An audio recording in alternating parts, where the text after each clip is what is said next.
चलिए भाई, तो लास्ट के सेशन में हम लोगों ने इनहेरिटेंस में टाइप्स ऑफ इनहेरिटेंस के बारे में डिस्कशन कर लिया था कि इनहेरिटेंस के टाइप्स क्या होते हैं, और साथ ही साथ में डेटा हाइडिंग के बारे में आपको बताया था कि डेटा हाइडिंग क्या होती है।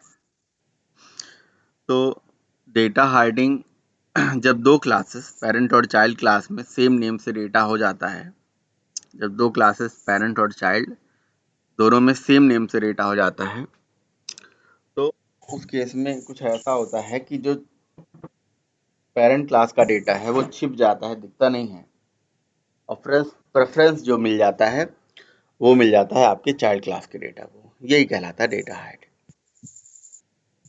ठीक है, डेटा हाइडिंग के केस में अगर हमें पेरेंट का डेटा प्रिंट करना होता है तो क्या करना पड़ता है, ये सब मैंने बताया था, और बहुत सारी चीजें बताया था। और जैसे एक कंसेप्ट बताया था अपकास्टिंग के बारे में। अपकास्टिंग क्या होती है, सैम बताओ।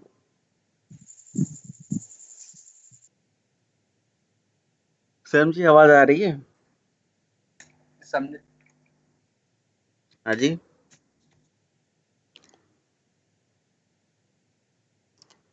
सैम मोहम्मद आवाज आ रही है, नहीं आ रही है? अच्छा, नहीं आ रही है। किसी को आवाज आ रही है मेरी, किसी को नहीं आ रही है? यस सर आ रही है। हाँ, क्या कह रहे हो? Hello, yes sir question repeat आवाज कर आ रही दीजिएगा। है। नहीं, मेरा तो क्वेश्चन वही था जो मैंने पहले भी आपसे पूछा था। एक्चुअली सर नेट प्रॉब्लम है तो इसलिए आवाज क्लियर नहीं आई थी सर। ओके, क्या मैंने क्वेश्चन पूछा भाई बताओ? रंजीत बताओ क्या क्वेश्चन मैंने पूछा? सर अपकास्टिंग क्या होती है?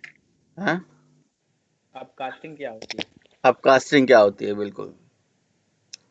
अपकास्टिंग से क्या समझते हो आप? कास्टिंग से सर जैसे एक डेटा इंटीजर है उसको फ्लोट या स्ट्रिंग में बदलना है तो सर वो कास्टिंग कहलाते हैं। अच्छा अच्छा, प्रशांत प्रशांत प्रजापति बताएंगे।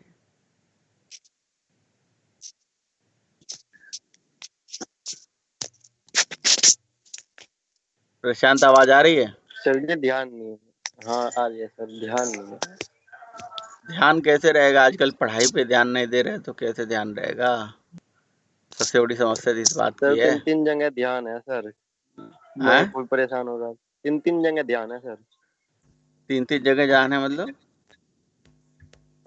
3 जगह ध्यान है सर। अपना बीएससी पे भी दे रहा हूँ, इस पे भी दे रहा हूँ। बीएससी के भी 3 ट्यूशन लग रहे हैं, तीनों कवर करने पड़ते हैं। अच्छा अच्छा अच्छा,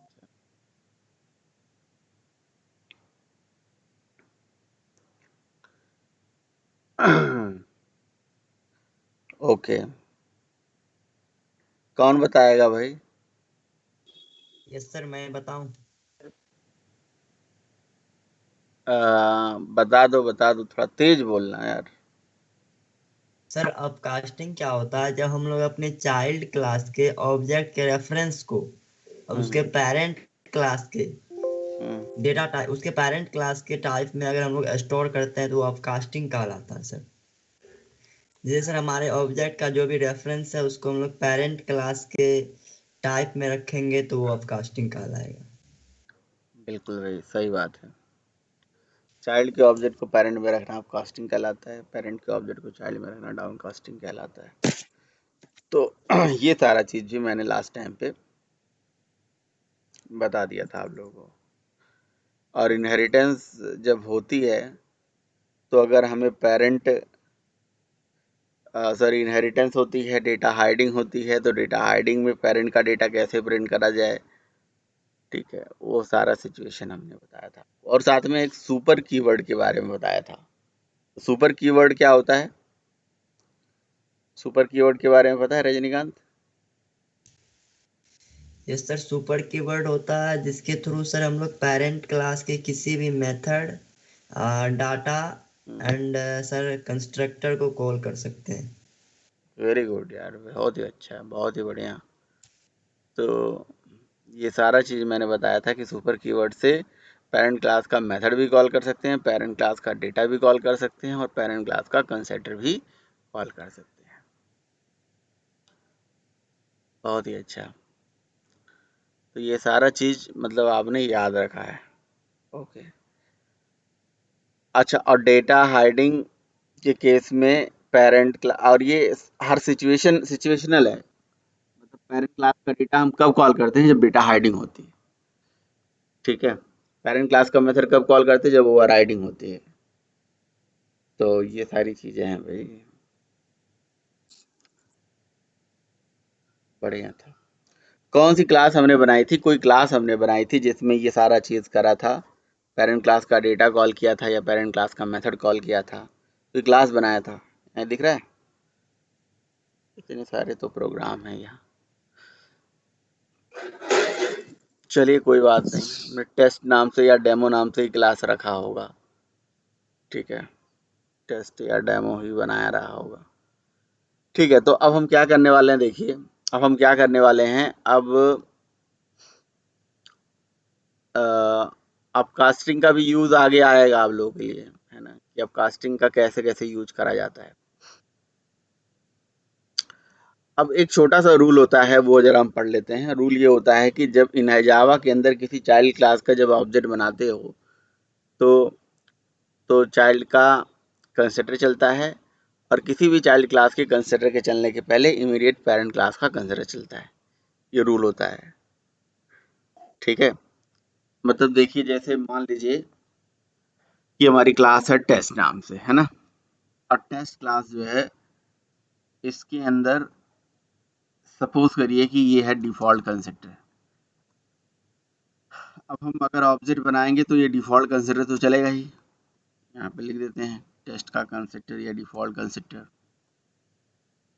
टेस्ट कंस्ट्रक्टर। ठीक है, किसी क्लास का ऑब्जेक्ट बनाएंगे तो किसी क्लास का ऑब्जेक्ट बनते ही होगा क्या कि अगर मैंने लिखा न्यू टेस्ट, टेस्ट का ऑब्जेक्ट बनेगा। टेस्ट का ऑब्जेक्ट बनेगा तो टेस्ट का कंस्ट्रक्टर चलेगा। और टेस्ट की कंस्ट्रक्टर अगर मान लो टेस्ट क्लास इनहेरिट कर रही है किसी और क्लास को, लेट्स से ये इनहेरिट कर रही है ए क्लास को, तो इसका भी कंस्ट्रक्टर चलेगा। ये आप देखिएगा, ये देखो एक्सटेंड ए, और ए के अंदर मान लीजिए कि हमने कोई कंस्ट्रक्टर ले लिया, डिफॉल्ट कंस्ट्रक्टर ले लिया। ठीक है, और ए क्लास मान लो एक्सटेंड कर रही है बी को, मान लीजिए, तो बी का भी कंस्ट्रक्टर चलेगा। ऐसा भी होता है। अभी तक आपने ये पढ़ा था कि भाई हम अपनी क्लास का ऑब्जेक्ट बनाते हैं तो हमारा ही कंसिडर चलता है, लेकिन ऐसा नहीं है जी। अब आपका कंसिडर चलेगा और आपके सारे पेरेंट के भी कंसिडर चलेंगे। ये देखिए,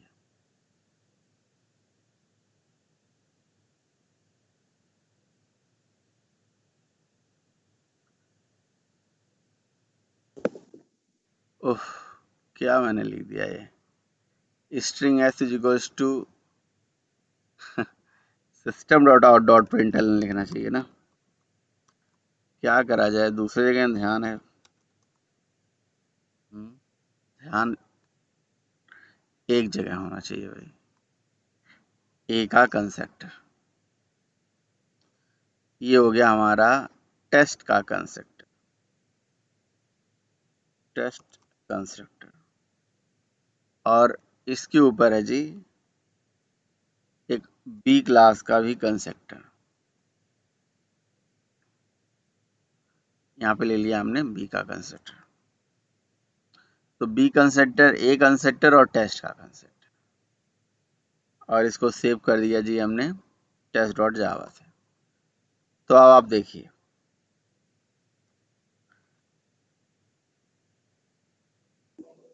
सर आपने क्लास ए को एक्सटेंड नहीं करा क्लास बी से? क्लास ए को एक्सटेंड नहीं करा बी में, ए को एक्सटेंड कर लिया है हमने, टेस्ट में करा है। ए एक्सटेंड नहीं कर रही है बी को, ए एक्सटेंड नहीं कर रही है बी को, ऐसा बोलो, है कि नहीं? क्या प्रशांत? जी ठीक सर। ये हमने टेस्ट, ये कंपाइल कर दिया टेस्ट को, और कंपाइल करने के बाद ये रन कर दिया। तो आप देखिए सबसे पहले बी का कंसिडर चला, फिर ए का कंसिडर चला, फिर एस का कंसिडर। अब ये इनहेरिटेंस की वजह से ही हो रहा है, इनहेरिटेंस हटा दो तो नहीं होगा। यानी कि जावा में ऐसा रूल होता है कि किसी चाइल्ड क्लास का ऑब्जेक्ट बनते ही चाइल्ड का तो कंसिडर चलता है, और चाइल्ड के कंसिडर के चलने के पहले उसके इमीडिएट पेरेंट क्लास का डिफॉल्ट कंसिडर इम्प्लिसिटली चलता है, जो कि आपको दिखता नहीं है। तो in Java, before executing any child class constructor, firstly execute its immediate parent class default constructor implicitly. In Java, before executing any child class constructor, firstly execute its immediate parent class default constructor implicitly. मतलब जो child class consider चला तो child के consider के चलने के पहले parent का कंसिडर चलता है, ठीक है। और क्वेश्चन ये है कि क्यों चलता है, ताकि पेरेंट का भी डेटा इनिशियलाइज हो पाए, ठीक है। अगर आपको याद हो तो मैंने आपको लास्ट टाइम पे बताया था, जब डेटा हाइडिंग हमने करा था, चाइल्ड और पेरेंट दोनों में डेटा रखा था। जब हमने डेटा हाइडिंग करी थी तो प्रेफरेंस किसे मिला था, चाइल्ड के डेटा को। पेरेंट का डेटा प्रिंट नहीं होके आ रहा था, चाइल्ड के डेटा को प्रेफरेंस मिला था, चाइल्ड का डेटा चल रहा था, राइट। तो जब हमें पेरेंट का डेटा चाहिए होता है तो हम सुपर के थ्रू ला देते हैं।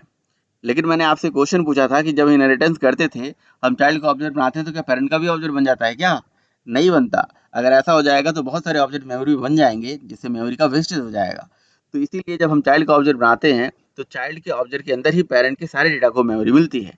लेकिन उसके डेटा मेमोरी कैसे मिलते हैं, वो इनिशियलाइज कैसे होते हैं, वो कंसिडर चलने की वजह से होते हैं। अगर कंसिडर नहीं चलेगा तो डेटा इनिशियलाइज। क्वेश्चन ये है कि कंसिडर चलता कैसे है, आखिर ये जादू होता कैसे है। अगर मान लो कि मैं ये जो है टेस्ट क्लास में एक्सटेंड ए को मना करूं तो ये नहीं चलेगा। इनहेरिटेंस में ही होता है ऐसा रूल, ठीक है। टेस्ट का ही कंसिडर चला ना, बाकी ए का नहीं चला। ए का नहीं चला तो बी का भी नहीं चला। समझ में आई बात? तो किसी चाइल्ड क्लास ऑब्जेक्ट बनते से पहले चाइल्ड का तो कंसिडर चलता ही चलता है, साथ में पेरेंट का भी कंसिडर चलता है।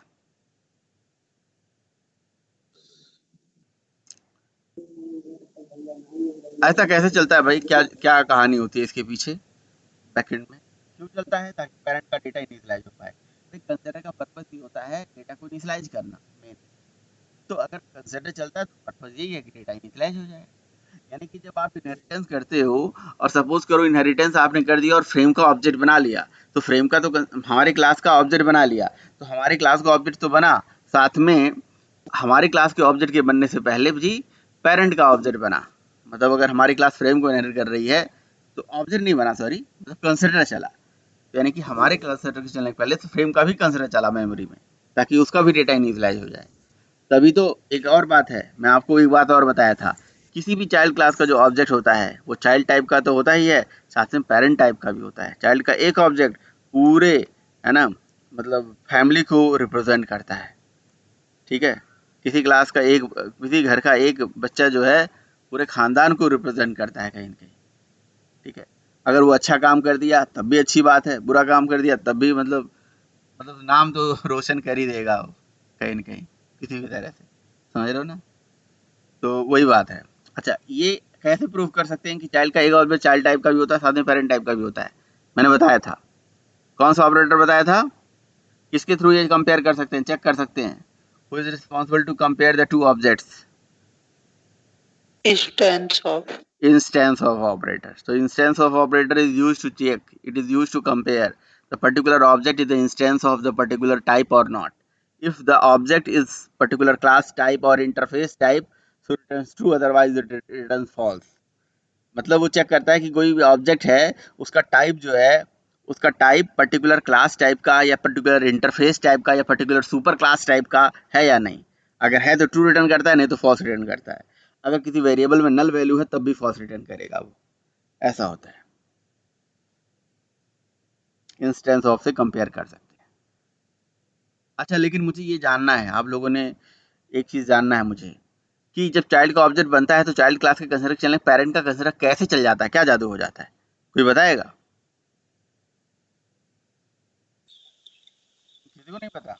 सर हम लोग सुपर जब कीवर्ड। जैसे इसके थ्रू सर सुपर कीवर्ड रहता है ना सर फर्स्ट सेंटेंस हाँ, फर्स्ट टर्म। हर कंस्ट्रक्टर की सबसे टॉप वाली लाइन पे सुपर कीवर्ड होता है और ये हम नहीं लिखते हैं, कंपाइलर लिखता है। तो कंपाइलर हर कंस्ट्रक्टर के सबसे टॉप पे सुपर कीवर्ड ऐसे लिखा होता है, कंपाइलर लिख देता है, ये लीजिए ऐसे, ठीक है। और इसी की वजह से है ना, इसी की वजह से क्या होता है, हर चाइल्ड क्लास के कंसिडर के चलने के पहले ये सुपर जो लिखा हुआ है ना, ये इसका मतलब ये हो गया कि ये कंसिडर को कॉल करने के लिए रिस्पॉन्सिबल होता है। ये सुपर का एक दूसरा रूप है, जो आपने सुपर लास्ट टाइम में पढ़ा था, उसके हम डेटा को हमने कॉल करने के लिए, ये सुपर है कंसिडर को कॉल करने के लिए, ठीक है। और ये सबसे टॉप पे लिखा होता है, आप लिख भी सकते हो, लिख के खुद भी कॉल कर सकते हो। अगर कभी भी आपको किसी पेरेंट क्लास के अंदर डेटा इनिशियलाइज करना हो और अपने चाइल्ड क्लास के ऑब्जेक्ट पे, तो आप सुपर के माध्यम से वहां तक अपना डेटा पहुंचा सकते हो। एग्जाम्पल के तौर पे मान लीजिए क्लास हमारी फ्रेम को इनहेरिट कर रही थी, तो हम अपनी क्लास में या सुपर के माध्यम से फ्रेम तक अपना डेटा पहुंचा सकते हैं। ये तो डिफॉल्ट वाला सुपर है। अगर मैं इसे डबल कोड में कर दूं, तो यहाँ पे अगर मैं कुछ वैल्यू लिख दूं, तो इसका मतलब ये हो गया कि ये वैल्यू स्ट्रिंग टाइप की है, तो सुपर क्लास में हमारे स्ट्रिंग टाइप का एक कंस्ट्रक्टर खोजा जाएगा। अगर है तो ठीक है, नहीं है तो फिर एरर आ जाएगा, यही बात है। अच्छा, इसी कंसेप्ट को हम बोलते हैं कंस्ट्रक्टर चेनिंग। ये कंस्ट्रक्टर चेनिंग का ही पार्ट है। कंस्ट्रक्टर चेनिंग एक क्लास में भी होता है और दो क्लास में भी होता है, यानी कि दिस के थ्रू भी होता है, सुपर के थ्रू भी होता है। तो कंस्ट्रक्टर चेनिंग जो होता है, उसमें क्या आपने पढ़ा था, constructor चेनिंग is the process of calling the multiple constructor in a chain on a single object. तो एक ही ऑब्जेक्ट पे मल्टीपल कंस्ट्रक्टर को एक चेन में कॉल करना कंस्ट्रक्टर चेनिंग है। तो कंस्ट्रक्टर चेनिंग ही यहाँ पे भी हो रहा है, एक ही ऑब्जेक्ट पे मल्टीपल कंस्ट्रक्टर चल रहे हैं एक चेन में, वो इनहेरिटेंस में हो रहा है यहाँ पे। पहले हम इनहेरिटेंस नहीं करते थे। तो किसी भी चाइल्ड क्लास के ऑब्जेक्ट को, और कंस्ट्रक्टर चेनिंग फिर से क्या होती है मैं बता दे रहा हूँ, constructor चेनिंग is the process of calling the multiple constructor in a chain on a single object. इससे पहले हम लोगों ने क्या पढ़ा था कि भाई हम किसी भी चाइल्ड क्लास का ऑब्जेक्ट जैसे ही बनता है, तो चाइल्ड क्लास के कंसिडर के चलने पेरेंट का कंसिडर चलता है। पेरेंट का वो भी इम्प्लिसिटली डिफॉल्ट कंसिडर चलता है। ध्यान से पूरा रूल समझना। In Java before executing any child class consider firstly execute its immediate parent class default consider, just because of, क्योंकि हर कंसिडर की सबसे टॉप वाली लाइन में सुपर लिखा होता है। ये जो लिखा हुआ है ये कंपाइलर लिख देता है, हमें नहीं दिखता है। अब इसकी वजह से ये क्या करता है, ये सुपर क्लास में ऐसा कंसिडर खोजता है जो डिफॉल्ट वाला हो। अगर वो है तो कंपाइल मतलब प्रोग्राम चलेगा, नहीं है तो नहीं चलेगा। तो मतलब अगर मैं सपोज करो यहाँ से मैं सुपर हटा देता हूँ, ये तो मैंने जानबूझ के ऐसे लिख दिया। अब जैसे मैंने लिख दिया था तो कंपाइलर नहीं लगाएगा। सचिन ने बहुत बढ़िया बताया भाई, सही बात है, क्योंकि हर कंसिडर के सबसे टॉप पे सुपर लिखा होता है, ठीक है। तो मान लीजिए कि मैंने किसी सुपर क्लास के अंदर पैरामीटराइज कंसिडर बना दिया, ठीक है, और मैंने कुछ भी नहीं करा। अब आउटपुट में क्या आएगा, अब आउटपुट क्या आएगा,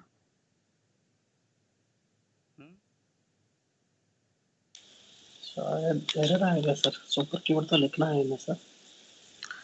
अब एरर आएगा। एरर क्यों आएगा, मतलब क्या रीजन है उसका? सर क्योंकि वो सर सुपर बोल के और 10 बोल के कॉल करना चाहिए सर को शायद। हाँ जी, सर सुपर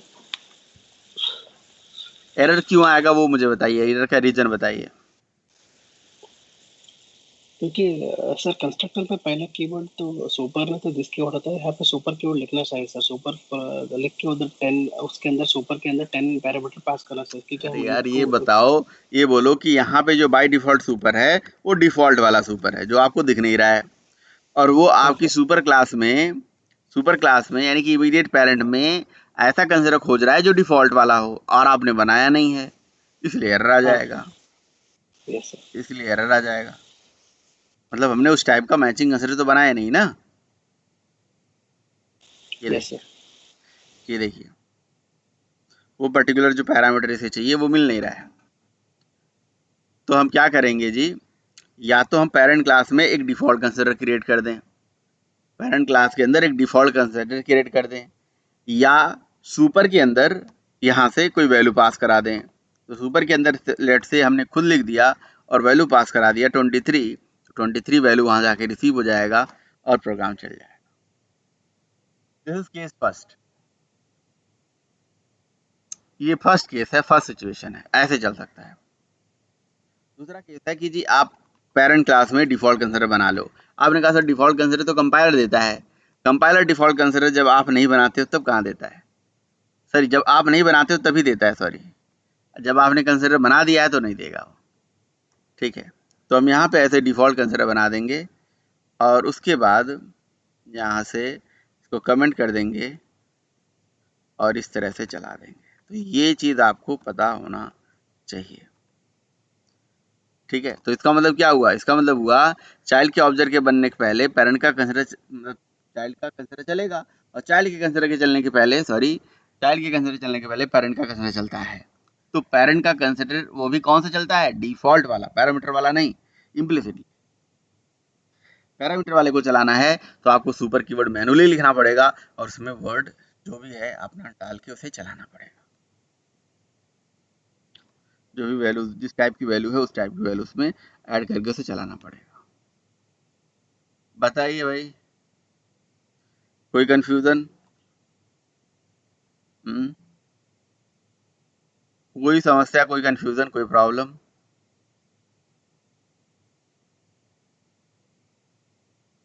बोलेंगे आप लोग? No sir. नो। हाँ जी,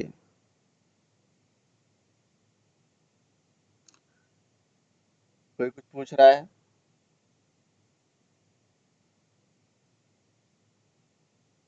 कोई कुछ नहीं पूछ रहा है। No sir.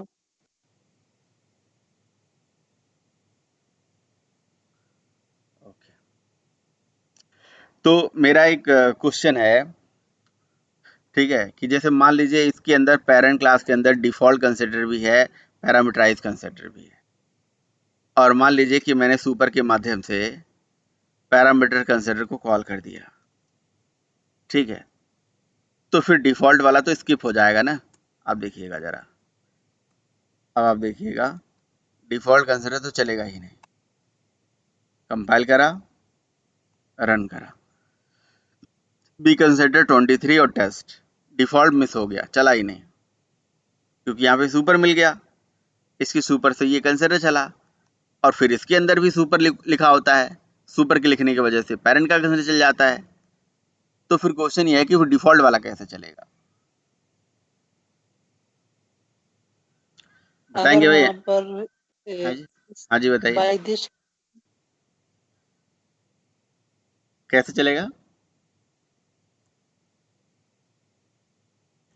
क्या करूं भाई?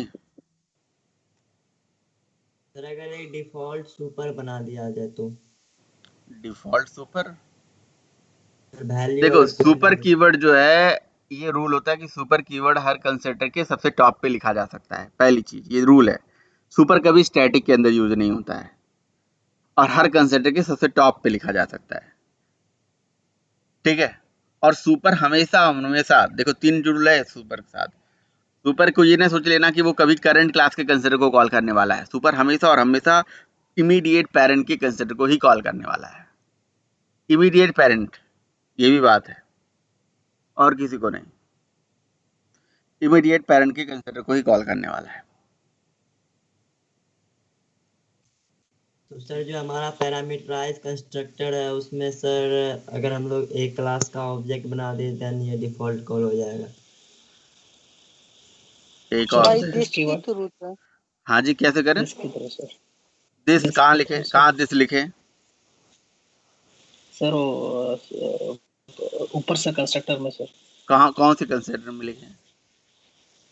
सर वो पैरामीटर्स कंस्ट्रक्टर में सर पहला कीवर्ड दिस कीवर्ड लिखे तो अगर उसको कॉल कर देंगे सर। कौन से वाले पैरामीटर? ए क्लास के पैरामीटर में, बी क्लास के, सी क्लास के, टेस्ट क्लास के, मतलब सॉरी, सर एक क्लास में सर। ए सर क्लास के सर सर ऊपर का पैरामीटराइज। क्लास सर वो हाँ जी, ऊपर का क्लास सर वो मेरे को नहीं दिख रहा सर, सॉरी।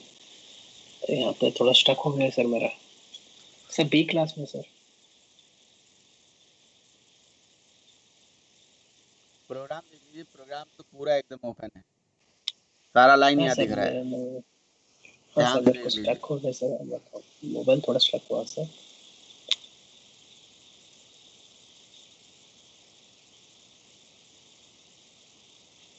सर वो क्लास बी में सर पैरामीटर्स कंस्ट्रक्टर में वो क्लास बी में तो दिस कीवर्ड लिख रहे हैं पैरामीटराइज सर कंसिडर है ही नहीं। क्लास बी में कहाँ sir sorry parameterize sir consider है? सॉरी सर वो क्लास ए में सर क्लास ए में सर क्लास ए के पैरामीटराइज कंसिडर में ऐसे दिस लिख देंगे, ठीक है, दिस। यस सर और ये दिस जो है ये हमेशा करंट क्लास की कंसिडर को कॉल करता है, ये पहले भी पढ़ते आए होगा। This is use to call the हाँ सर सेम क्लास कंसिडर, तो ये सेम क्लास के कंसिडर को कॉल कर लेगा। तो प्रोग्राम का फ्लो कैसे होगा कि देखिए ऑब्जेक्ट बना, ऑब्जेक्ट बनते ही ये कंसिडर चला, और इस कंसिडर के सबसे टॉप वाली लाइन में मैंने यहाँ पे दिस लिख दिया। और दिस लिखने की वजह से ये अपनी क्लास के डिफ़ॉल्ट कंसिडर को कॉल कर लेगा, और इसके अंदर बाय डिफ़ॉल्ट सुपर लिखा होता है, और इस सुपर के लिखने की वजह से पेरेंट क्लास का जो है कौन सा कंसिडर कॉल हो जाएगा? Default consider. Class B triple constructor और अगर क्लास मान बी लो पेरेंट क्लास में भी मैं कोई पैरामीटराइज कंसिडर बना देता हूँ, लेट्स से, और वो भी दो parameter, int X comma int Y, तो अब हमें क्या ये कंसिडर चलेगा क्या? इंट एक्स और इंट वाई वाला नहीं चलेगा, क्योंकि यहाँ पे अगर मैं सुपर लिख दूँ, मैनुअली खुद लिख दूँ मैं सुपर, तो अब यहाँ से वैल्यू पास कर दिया 34 और 66, तो ये क्या करेगा? सुपर क्लास के पैरामीटराइज वाले कंसिडर को कॉल कर लेगा। और इसके अंदर अगर मैं दिस ऐसे करके लिख दूँ 10, तो ये अपने ही क्लास के उस कंसिडर को कॉल करेगा जिसमें सिंगल आर्गूमेंट है, तो मुझे सिंगल आर्गूमेंट वाले कंसिडर को बनाना पड़ेगा। तो मतलब अगर दिस अगर आप लगा रहे हो तो उससे सेम क्लास का कंसिडर चलता है, और सुपर अगर लगा रहे हो तो पेरेंट क्लास का कंसिडर को चलाता है, ठीक है। और यहाँ पे भी अगर दिस मैं लिख दूँ तो ये अपने क्लास के डिफ़ॉल्ट कंसिडर को चला देगा, ऐसा है। अच्छा, चाहे आप दिस यूज कर रहे हो चाहे सुपर यूज कर रहे हो, ये कंसिडर के अंदर पहला स्टेटमेंट होना चाहिए, ये चीज़ याद रहे। This must be a first statement in the consider body. किसी कंसिडर के अंदर फर्स्ट स्टेटमेंट होना चाहिए, और सुपर भी फर्स्ट स्टेटमेंट होना चाहिए। तो इसका मतलब ये हो गया कि दिस और सुपर एक ही कंसिडर में एक साथ नहीं हो सकते। अगर दिस और सुपर दोनों को एक ही कंसिडर में एक ही जगह पे आप लिखोगे तो यूज नहीं कर सकते आप। दिस को और सुपर को दोनों को एक साथ आप नहीं लिख सकते कंसिडर में। You can not have this and super both in a consider, in a single consider, in same consider simultaneous, क्योंकि call to this must be first statement and call to super must be first statement in the consider. मतलब this कहता है कि मुझे पहला statement रखो, super कहता है मुझे पहला स्टेटमेंट रखो, तो फिर रख तो एक ही सकते हैं ना फिर। और अगर हमने किसी कंसिडर में कुछ भी नहीं रखा, न दिस रखा न सुपर रखा, तो बाय डिफॉल्ट सुपर होता है। और सुपर हर कंसिडर में लगा होता है, चाहे कंसिडर किसी भी टाइप का हो। अब लेट्स से कि मैंने एक पैरामीटर ऑब्जेक्ट बनाया, यहाँ पे 34 वैल्यू पास करी, और यहाँ पे ये हमारे पास पैरामीटर मैंने यहाँ रिसीव कर लिया, तो यहाँ पे भी सुपर लिखा होगा, ठीक है, यहाँ पे भी सुपर लिखा होगा, ऐसा नहीं कि यहाँ नहीं लिखा होगा। इसे सुपर क्लास का ही कंसिडर चलेगा अगेन, और वो भी डिफॉल्ट कंसिडर चलेगा, फिर उसके अंदर जो सुपर लिखा है उससे चलेगा। तो इस प्रोग्राम, ये जो आपका प्रोग्राम है, इस प्रोग्राम का फ्लो बताइए आप, कैसे कैसे ये प्रोग्राम चल रहा है। हाँ जी, अगर मान लीजिए कि हम लोगों ने ऐसी क्लासेस बना दी और क्लास भी बना दिया, फिर उसके अंदर कंसिडर बना दिया, फिर दिस लगा दिया, फिर लगा दिया, तो इस तरह से प्रोग्राम का फ्लो आप मुझे बताइए किस तरह से चल रहा है।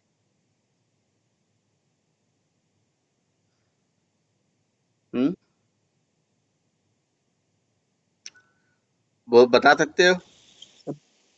सर प्रोग्राम दिखा सकते हैं सर पूरा प्रोग्राम मैं ना आपको भेज देता हूँ, रुक जाओ। ओह, क्या हो गया? No suitable method. Okay okay, sorry, मैंने एक्स और वाई एक साथ प्रिंट कर लिया है कहीं क्या? ओके, मैं आपको कंपाइल करके भेज देता हूँ प्रोग्राम।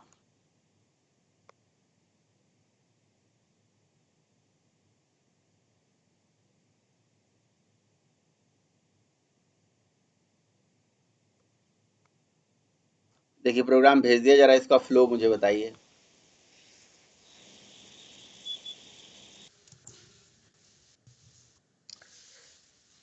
बिल्कुल भाई, आपने सही बताया। आउटपुट यहाँ पे एक बी टेस्ट के बाद बी कंसिडर यहाँ पे छूट गया था, बाकी सब सही है। तो सही बताया आप लोगों ने आउटपुट। तो कैसे कैसे आउटपुट आया ये क्लियर है? कैसे कैसे आउटपुट आया ये तो क्लियर हो गया ना। इसका मतलब आपको दिस और सुपर का yes keyword, sir. This keyword और सुपर कीवर्ड का यूज समझ में आ गया कि दिस से क्या होता है और सुपर से क्या होता है।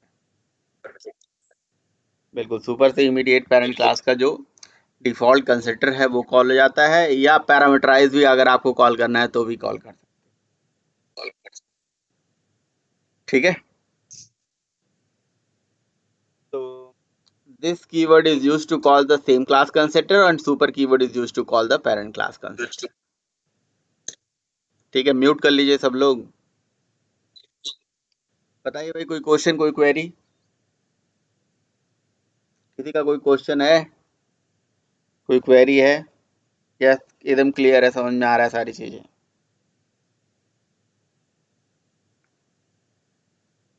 चलिए, अगर ये समझ में आ रहा है तो फिर आगे बढ़ते हैं। ठीक है, दिस और सुपर का यूज समझ में आ गया। सुपर का क्या यूज है? सचिन बहुत दिन पहले पूछ रहे थे कि अगर दिस और सुपर, क्योंकि दिस भी पहली लाइन होती है, सुपर भी पहली लाइन होती है, तो दिस और सुपर एक साथ कंस्ट्रक्टर में नहीं हो सकते। ठीक है, अगर आप लगाएंगे तो एरर आ जाएगा। वो कहेगा कि भाई नहीं, कंस्ट्रक्टर में सबसे पहली लाइन जो है या तो दिस होना चाहिए या तो सुपर होना चाहिए। अच्छा, किसी कंस्ट्रक्टर में दिस और सुपर कुछ भी नहीं लगाया तो बाय डिफॉल्ट क्या लगा होता है? Super sir. सुपर लगा होता है। सुपर सर भी लगा होता है उसके आगे? Only super. No sir, only super.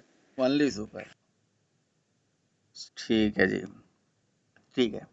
चलिए, अब हम नया कंसेप्ट पढ़ने जा रहे हैं, जिस कंसेप्ट का नाम है मेथड ओवरराइडिंग।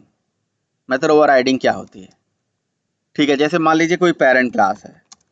ठीक है, इस पेरेंट क्लास में कोई मेथड है, मान लीजिए लेट से इसके अंदर कोई मेथड है जिसका नाम है वाइड शो।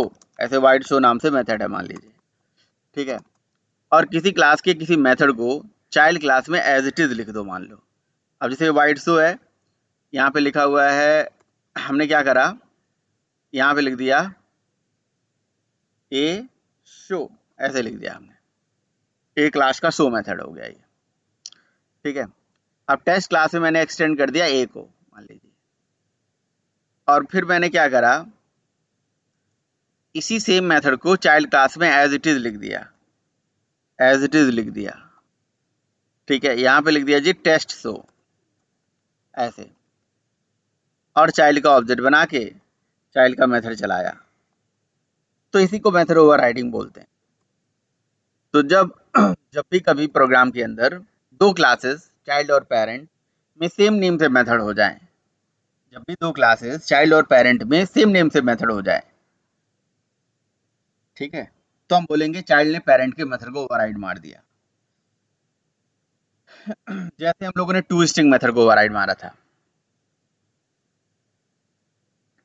टू स्ट्रिंग को भी ओवरराइड हमने मारा था, याद अगर होना चाहिए, आना चाहिए आपको, क्योंकि हमारी क्लास बाय डिफॉल्ट ऑब्जेक्ट को एक्सटेंड करती है। हमारी क्लास बाय डिफॉल्ट किसको एक्सटेंड करती है? ऑब्जेक्ट को। तो ऑब्जेक्ट को जब वो एक्सटेंड करती है, तो कहीं ना कहीं हम जब अपनी क्लास का ऑब्जेक्ट बनाते हैं तो हमारा कंसिडर चलेगा और साथ में ऑब्जेक्ट क्लास का भी कोई कंसिडर चलता होगा, ऐसा भी रूल है। और सुपर एक सुपर ऐसा होता होगा जी जो ऑब्जेक्ट क्लास के कंसिडर को चलाता होगा। अभी अगर आपसे प्रोग्राम में पूछा जाए कितने कंसिडर चले होंगे, तो क्या बताओगे आप? मेमोरी पे कितने कंसिडर चले होंगे? बोलिए भाई, अगर इस प्रोग्राम करंट से प्रोग्राम की बात करा जाए, कितने कंसिडर चले होंगे टोटल?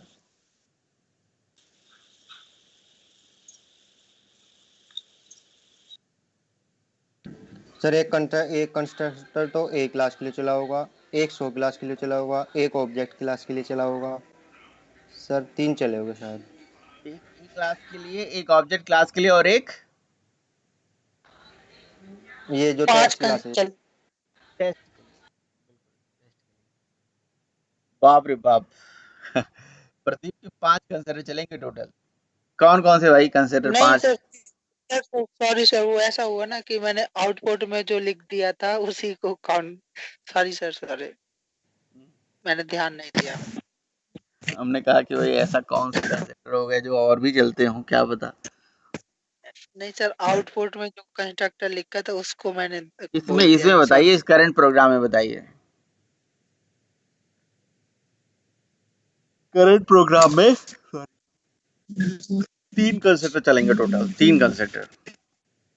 ठीक है, टेस्ट क्लास का, ए क्लास का और ऑब्जेक्ट क्लास का। ये बिल्कुल समझ में आ रहा है। चलिए, तो मेथड ओवरराइडिंग क्या होती है Pradeep? What is method overriding? जब किसी चाइल्ड क्लास में और पेरेंट क्लास में सेम नेम से मेथड होता है तो हम बोलते हैं कि चाइल्ड क्लास ने पेरेंट के मेथड को ओवरराइड मार दिया।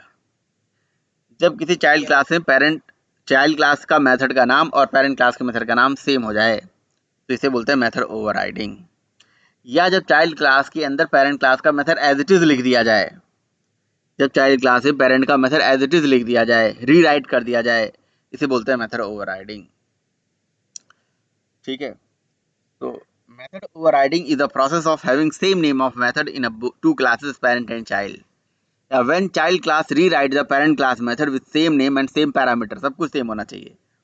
जब चाइल्ड क्लास में पेरेंट क्लास के साथ उस मेथड को, किसी मेथड को एज इट इज लिख दिया जाए, सेम नेम से, same return type, same parameter, सब कुछ सेम, तो हम बोलेंगे चाइल्ड ने पेरेंट के मेथड को ओवरराइड मार दिया।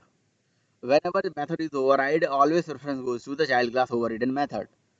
ओवरराइड हम क्यों मारते हैं मेथड को? क्योंकि कोई पेरेंट क्लास वगैरह मान लो है, उसमें कोई लॉजिक लिखी गई है और वो लॉजिक मुझे नहीं अच्छा लग रहा है, मैं उसको ओवरराइड मार के अपना लॉजिक उसमें चेंज कर सकता हूँ। अच्छा लगने वाली बात नहीं। मान लो पेरेंट की फंक्शनलिटी मुझे नहीं चाहिए और मान लो मुझे चाहिए भी और साथ में कुछ एक्स्ट्रा चाहिए, तो ओवरराइड मार के अपने हिसाब से हम लॉजिक लिख सकते हैं। समझ में आई बात? जैसे फॉर एग्जाम्पल, एक हमारे पास क्लास है बाइक और दूसरी क्लास है सीडी डिलक्स, सीडी डिलक्स नाम की क्लास है या स्प्लेंडर नाम की क्लास है। अब स्प्लेंडर क्लास ने बाइक को एक्सटेंड कर लिया। अब बाइक में, हर बाइक के अंदर कुछ कॉमन फीचर होता है, जैसे बाइक के अंदर इंजन होता है और बहुत सारी चीज़ें होती हैं। तो मान लो कि उसको इंजन बनाने का कुछ मैकेनिज्म है, उसको रन करने की फंक्शनलिटी है, इंजन को कैसे बनाया गया है। अब हमने जो स्प्लेंडर क्लास बनाई उसमें हर बाइक के अंदर, चाहे वो स्प्लेंडर हो चाहे हीरो का कोई भी बाइक होगा, सब में जो इंजन वाली चीज़ें हैं मतलब लगभग सेम ही होती हैं, पुरानी सारी चीज़ें वही होती हैं, बट थोड़ा सा इंजन अगर पावर बढ़ाते भी हैं तो थोड़ा सा लॉजिक चेंज कर देते हैं। तो हमने क्या करा कि पेरेंट क्लास में कोई मेथड था उसको ओवरराइड करा, ओवरराइड मार के उसमें चाइल्ड क्लास के अंदर कुछ नया लॉजिक लिख दिया। जैसे यहाँ पे देखो, ऊपर क्लास में लिखा है ए शो और नीचे लिखा है टेस्ट शो, तो ये लॉजिक चेंज हो गया, इसी को लॉजिक चेंज करना बोलते हैं। ठीक है, अब आपको क्या चाहिए कि जी पेरेंट का भी थोड़ा चाहिए और चाइल्ड का भी चाहिए, तो आप यहाँ पे क्या कर सकते हो, सुपर कीवर्ड यूज कर सकते हो। क्योंकि जब ओवरराइडिंग करते हो तो प्रेफरेंस चाइल्ड क्लास के मेथड को चला जाता है और चाइल्ड क्लास वाला ही चलेगा। जैसे जावा सी टेस्ट और जावा कंपाइल करेंगे एंड जावा टेस्ट को रन करेंगे तो ये से देखिए आप, टेस्ट क्लास का कंसिडर चल गया ना। ठीक है, टेस्ट क्लास का कंसिडर चला, सॉरी टेस्ट क्लास का मेथड चला, ओवरराइडन मेथड चला। अब आप क्या कर सकते हो, यहाँ पे सुपर कीवर्ड लगाइए जिससे पेरेंट क्लास का भी कंसिडर चल जाएगा। ये देखिए, सुपर लगाते ही ये पेरेंट क्लास का कंसिडर भी चल जाएगा। ये देखिए, तो पेरेंट का भी फीचर अगर चाहिए, ओहो sorry sorry sorry, super dot show, super dot show, super यहाँ नहीं लगा सकते, वो तो कंसिडर के अंदर होता है ना, वो वाला सुपर अलग है। तो ये तीसरा यूज हो गया ना सुपर का, कि पेरेंट क्लास का मेथड भी कॉल कर सकते हैं आप बाय सुपर कीवर्ड। ठीक है, तो पेरेंट का तो फीचर आ ही गया, साथ में चाइल्ड का भी आ गया। अब मान लो कि पेरेंट के अंदर कुछ फीचर रहा होगा, उसको मैंने इनहेरिट कर दिया और साथ में चाइल्ड क्लास के अंदर भी वो फीचर को मैंने यूज कर लिया। ऐसा कर सकते हो, ऐसा कर सकते हो, इस तरह से मतलब काम कर सकते हो आप via inheritance. So when two classes, parent and child class, having same name of method with same name and same signature, everything is the same. So we can say that child class overrides the parent class method. And whenever child class overrides the parent class method, preference goes to the child class overridden method. जब to classes parent और child में same name से method हो जाते हैं तो हम बोलते हैं, हम ऐसा बोल सकते हैं, चाइल्ड क्लास ने पेरेंट के मेथड को ओवरराइड मार दिया। और ओवरराइडिंग हम क्यों करते हैं भाई, बहुत बड़ा चीज़ है। आप ओवरराइडिंग का सबसे best example to string method जो पहले भी पढ़ चुके हो, क्योंकि वहाँ इनहेरिटेंस होता था, मतलब इम्प्लिसिटली जो आपको दिखता नहीं था, वहाँ आप पहले से जानते हो, आपने क्या देखा था, जब हमारी क्लास का ऑब्जेक्ट बनता है रेफरेंस आईडी बन के आती है, और रेफरेंस आईडी मैं चाहता हूँ कि जी हमारे हिसाब से बनने लगे, हमारे हिसाब से प्रिंट होने लगे, तो हम टू स्ट्रिंग को ओवरराइड मार के उसके अंदर लॉजिक चेंज कर देते थे। याद आ रहा है या मैं इसे करके दिखाऊं? याद है। याद आ रहा है, पता है सर। Good good good. तो टू स्ट्रिंग मेथड का काम क्या होता है? What is the rule of to string method? बताओ अगर याद आ रहा है तो। हम्म बोलेंगे भाई? हाँ। Yes sir. Hmm to string So to method give क्या the करता string, है? हम्म ओके, जैसे सर कोई भी हमारा रेफरेंस वेरिएबल होता है, उसको उसके मतलब जो वैल्यू को गेट करना उसके नाम से, क्लास के नेम से, और so उसके to give, मतलब so to give the string representation of an object. बिल्कुल सही बात है। It is the string representation of an object. बिल्कुल एक वर्ड में इन्होंने समझा दिया, बहुत बढ़िया करा। ये बढ़िया तरीका था समझाने का कि सर जब भी किसी क्लास का ऑब्जेक्ट बनाते हैं तो उस ऑब्जेक्ट की रेफरेंस आईडी बन के आती है। वो रेफरेंस आईडी स्ट्रिंग फॉर्म में होती है, वो टू स्ट्रिंग मेथड की ही थ्रू आती है। बस बात खत्म।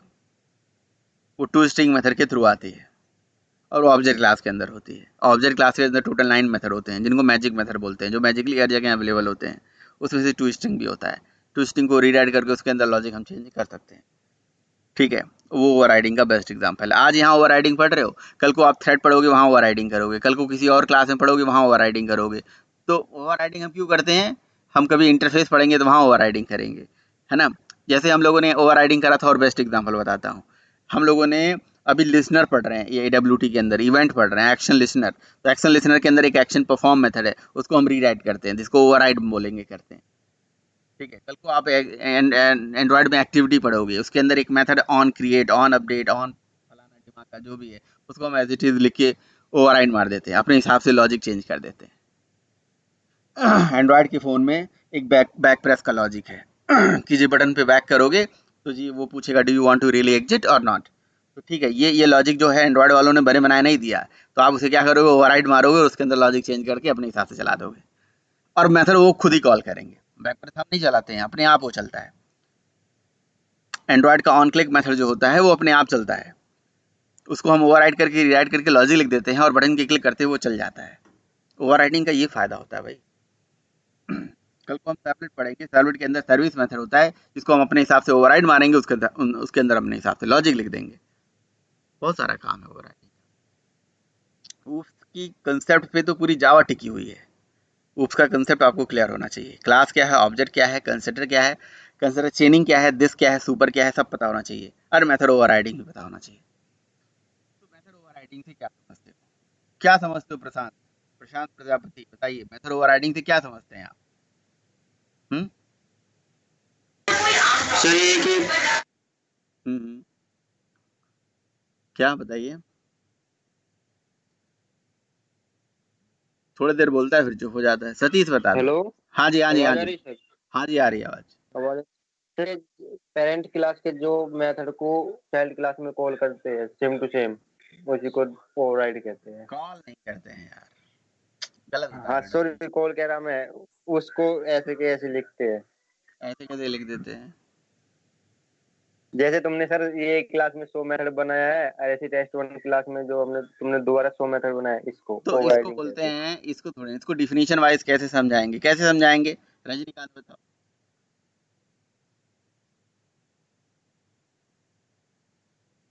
कोई सर समझाए, जब कोई भी हमारे समझाए। हाँ बोलो। सर हमारे पेरेंट क्लास में जो मेथड होता है, अगर हम लोग वही मेथड सेम चाइल्ड क्लास में बना दे तो वो मेथड ओवरराइडिंग कहलाता है sir. Same method, same name with same signature, ये वर्ड यूज करना। when two classes having same name of method with same signature, सब कुछ सेम, डिट्टो सिग्नेचर। कई लोग ऐसा प्रोग्राम बोलते हैं, कई लोग ऐसा डेफिनेशन समझाते हैं। देखो, कहते हैं सर जब एक क्लास के अंदर सेम नेम से मेथड हो, सेम सिग्नेचर हो, सब कुछ सेम हो, है ना, तो उसे मेथड ओवरराइडिंग बोलते हैं।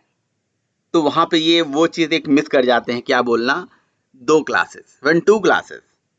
अब बताओ, एक क्लास में सेम नेम से मेथड हो सकता है क्या? नहीं ना। तो एक क्लास यूज नहीं करना है कि जब सर एक क्लास के अंदर, जब क्लास के अंदर ऐसे बोल देते हैं, जब क्लास के अंदर सेम नेम से मेथड होते हैं, सेम सिग्नेचर होते हैं, ऐसे ये भी वर्ड यूज कर लेते हैं वो, तो ये बिल्कुल गलत है। यहाँ पे बोलना चाहिए जब 2 classes parent and child having same name of method with same signature with same return type, everything is the same, so we can say that child class override the parent class method। या sir जब किसी parent class के method को किसी child class में rewrite कर दिया जाता है, फिर से लिख दिया जाता है सेम नेम से, सेम नहीं सब कुछ सेम, बस बॉडी उसके अंदर चेंज कर दी जाती है, लॉजिक उसके अंदर चेंज कर दी जाती है, तो हम बोलते हैं चाइल्ड क्लास ने पेरेंट क्लास के मेथड को ओवरराइड मार दिया। और जब भी चाइल्ड क्लास पेरेंट क्लास के मेथड को ओवरराइड मारता है तो उसका पर्पस होता है कि उसके अंदर लॉजिक चेंज कर देना। इसका रियल वर्ल्ड में सबसे बेस्ट एग्जांपल मैंने आपको वो गाड़ी वाला जो एग्जांपल बताया होता है यार। रियल वर्ल्ड में आप समझ लो कि बहुत सारी ऐसी चीजें होती हैं जो मतलब रीयूज करी जाती है फंक्शनैलिटी।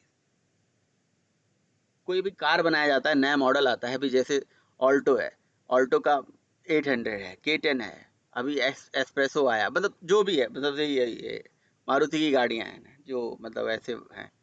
अब इन सब में देखो ना कॉमन चीजें होती हैं भाई, मतलब कह सकते हो कि जी मतलब कुछ ऐसे फीचर है जैसे मान लो कि 2 एयर बैग देने हैं, तो जी हर क्लास में 2 एयर बैग देने हैं। अब तो नॉर्म्स आ गया है कि भाई सेफ्टी बैग देने हैं। और मान लो कि कुछ ऐसा कॉमन लॉजिक है, जैसे फॉर एग्जांपल मतलब जैसे इस जो पावर होता है, जैसे 800 सीसी का होता है, 1000 सीसी का होता है, ठीक है। तो अब जैसे मारुति 800 था, तो 800 में 800 का जो इंजन आता था, अब K10 में जो है 1000 सीसी का आता है, ठीक है। तो 800 वाला उसको उन्होंने क्या कर लिया होगा, कॉल कर लिया होगा, रीयूज कर लिया होगा, उसमें 200 और बढ़ा के उसको 1000 बना दिया होगा, ठीक है। तो क्योंकि पहले से वो इंजन था ही ना, उसमें थोड़ा सा मॉडिफिकेशन कर दिया। अब क्या जीरो से थोड़ी बनाएंगे, जीरो से बनाएंगे बहुत टाइम नहीं लग जाएगा भाई। कोई भी नई गाड़ी लॉन्च होती है, ठीक है, तो और उसका जो फेसलिफ्ट लॉन्च होता है या कुछ नया वर्जन लॉन्च होता है, तो पुराना सब कुछ वही होता है, इंजन भी वही होता है, कई बार एक्सटीरियर चेंज हो जाता है, थोड़ा बहुत उसके अंदर इन्हांसमेंट हो जाता है, बस वही सेम चीज, थोड़ा उसके अंदर फंक्शनलिटी बढ़ा दी गई। तो कोई फंक्शन किसी क्लास में, कहीं कहीं रियल वर्ल्ड में कोई फंक्शन है, किसी का फंक्शन है ऑलरेडी, उसको फिर से हमने रीराइट करा, उसमें अपने हिसाब से बॉडी लिख दी, या उसको भी यूज कर लिया, साथ में अपने हिसाब से कुछ नया लिख दिया उसमें, बस यही चीज होती है। बोल देते हैं हमारा नया मॉडल हो गया। जैसे बुक राइटर होते हैं, वो क्या करते हैं जी, अब जैसे इनहेरिटेंस का डेफिनेशन है, और ऐसे कुछ बहुत नए सारे मतलब नए बुक राइटर जो होते हैं, वो क्या होता है, बहुत सारा कंटेंट जो होता है वो एज इट इज पहले से ही बुक में कहीं लिखा होता है, उसी को उठाते हैं, बस अपने वर्ड में लिख देते हैं, और कुछ 2-4 वर्ड अपना वहां में ऐड कर देते हैं। That is over writing. Copy कर लेना एक तरह से किसी चीज को। ओवर राइटिंग में ये सिचुएशन होता है कि सब कुछ सेम होना चाहिए, और हमेशा चाइल्ड क्लास की ओवर राइडिंग मेथड को प्रेफरेंस जाता है जब भी। अच्छा, कई लोग तो ऐसा क्वेश्चन पूछ लेते हैं, सर मान लो मैंने ओवर राइडिंग करी है और मैं पेरेंट का मेथड चलाना चाहता हूँ, तो फिर आप वही वाली बात हो गई, तो फिर ओवर राइडिंग क्यों करा था जब पेरेंट का ही मेथड चलाना था? ओवर राइडिंग ही क्यों करा था जब पेरेंट का मेथड चलाना था? ओवर राइडिंग जब भी होती है तो हमेशा चाइल्ड का ही मेथड चलता है, और चाइल्ड का ही चलाने के लिए ओवर राइडिंग करी जाती है। पेरेंट का चलाना था तो ओवर राइडिंग किस बात की भाई, क्यों करा ओवर राइडिंग? करते ही नहीं ओवर राइडिंग, जरूरत ही नहीं थी। हाँ, पेरेंट का अगर चलाना है फोर्सफुल्ली तो आप सुपर के थ्रू चला सकते हो। तो भाई मेथड ओवर राइडिंग यही होती है। कोई क्वेश्चन पूछना है तो पूछ लीजिए, नहीं तो आगे बढ़ो। बोलो भाई फटाफट।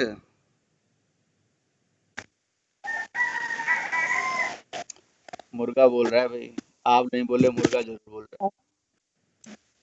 हाँ सर, ओवरलोडिंग में और ओवरराइड में फर्क क्या है? ओवर राइडिंग में क्या होता है ना, कि जब ओवर राइडिंग में क्या होता है कि चाइल्ड क्लास में सेम नेम से मेथड हम रीराइट करते हैं, समझ रहे हो? सबको सेम होना चाहिए, सिग्नेचर भी सेम होना चाहिए, पैरामीटर भी सेम होना चाहिए, सब कुछ सेम होना चाहिए। और ओवर राइडिंग जो होती है हमेशा 2 क्लास में होती है, लेकिन जो मेथड ओवरलोडिंग होती है उसमें एक ही नाम से क्लास में मेथड होता है, एक ही क्लास में। अच्छा, ओवरलोडिंग और ओवर राइडिंग में एक और अंतर है, जो सबसे बड़ा अंतर है, पहले वो जान लो कि ओवर राइडिंग जो वर्ड यूज होता है वो मेथड के साथ होता है, कंस्ट्रक्टर ओवर राइडिंग नहीं होती है, ठीक है ना। मेथड ही ओवर राइड हो सकता है। दूसरा चीज, ओवरलोडिंग कंस्ट्रक्टर भी हो सकता है, मेथड भी हो सकता है, ये एक चीज है। अगला चीज है ओवर राइडिंग, हमेशा मेथड की ओवर राइडिंग हमेशा 2 क्लास में होगी, 2 क्लासेस, चाइल्ड और पेरेंट। लेकिन ओवरलोडिंग एक क्लास में भी हो सकती है, 2 क्लास में भी हो सकती है, ठीक है। और ओवरराइडिंग में सेम नेम और सेम सिग्नेचर होना चाहिए, सब कुछ सेम होना चाहिए, मेथड ओवरराइडिंग जो अभी आप पढ़ रहे हो। लेकिन ओवरलोडिंग का मतलब कि एक ही प्रोग्राम में, मतलब एक प्रोग्राम में एक मेथड, एक ही नाम से कई सारे मेथड हो जाते हैं, एक ही नाम से कई सारे मेथड हो जाते हैं, और जिनका नेम तो सेम होता है बट पैरामीटर अलग अलग होता है। और यहाँ पे सब कुछ सेम होना चाहिए। अब देखो, जैसे ऊपर वाइड्स हो, नीचे वाइड्स हो, एकदम वाइड्स हो। इसमें एक पैरामीटर तो इसमें भी एक पैरामीटर, अगर ऊपर एक पैरामीटर तो नीचे भी एक पैरामीटर। जैसे फॉर एग्जांपल इंडेक्स, तो नीचे भी इंडेक्स, तभी इसे ओवरराइडिंग बोला जाएगा। ओवरलोडिंग कैसे बोलते हैं, मैं आपकी प्रोग्राम आपको बना के दिखा देता हूँ। सॉरी, यहाँ पे सुपर कीवर्ड में फिर मुझे एक वैल्यू पास करानी पड़ेगी तब चलेगा। ये देखिए सर, शो में भी वैल्यू पास कराना पड़ेगा ना, टी डॉट शो। शो में वैल्यू भी पास कराना पड़ेगा, सही कह रहे हो, नीचे वाले में। सॉरी, 87 लिख दिया हमने, कंपाइल कर दिया, सॉरी, रन कर दिया। तो देखो, ये तो मेथड ओवरराइडिंग हो गया, जो प्रोग्राम आप ले जा रहे हो, ये ले जाइए, ठीक है। अब मेथड ओवरलोडिंग क्या होती है जी? मेथड ओवरलोडिंग ये होती है कि जब एक ही प्रोग्राम, नॉट दो प्रोग्राम बनाने की जरूरत ही नहीं है, दो मतलब क्लासेस बनाने की जरूरत नहीं है, कोई जरूरी नहीं है दो बनाओ, और चाहो तो बना भी सकते हो, ठीक है। उसी के अंदर ही एक ही नाम से मेथड हो और बहुत सारे पैरामीटर हो। अब एक ही प्रोग्राम में एक ही नाम से मेथड एक ही पैरामीटर के साथ तो हो नहीं सकते। ये देखो यार, आ जाएगा, ये क्या भाई, ये प्रोग्राम गया नहीं, जा भाई, नाराजगी क्यों? ये देखिए, तो नहीं हो सकते, कह रहा ऑलरेडी डिफाइंड, तो एक में एक हो गया और अगले में दो हो गया, ठीक है। ये मेथड ओवरराइड, ये मेथड ओवरलोडिंग है। 3 हो गया, 4 हो गया, 5 हो गया, जितना मर्जी उतना बना लो, मतलब मेथड का नाम सेम है और पैरामीटर अलग अलग है, that is method overloading. Super लिखने की जरूरत नहीं है। Method overloading is a process of having same name of method with different parameters, बस ये मेथड ओवरलोडिंग कहलाती है, ठीक है। समझ में आ गया या क्लियर, या कोई दिक्कत है? हाँ सर, ओवरलोडिंग तो किया, लेकिन सिर्फ ये शो आया, लेकिन टेस्ट शो नहीं आया। क्यों? केवल शो आया, कौन नहीं आया? टेस्ट, अच्छा, तो आ जाएगा, उसमें क्या बड़ी बड़ी बात है। आप एक काम करो, आप उसे कॉल करोगे, जो कॉल करोगे वही तो चलेगा। प्रोग्राम तो आपके हिसाब से चलता है ना, प्रोग्राम अपने हिसाब से तो चलता नहीं है।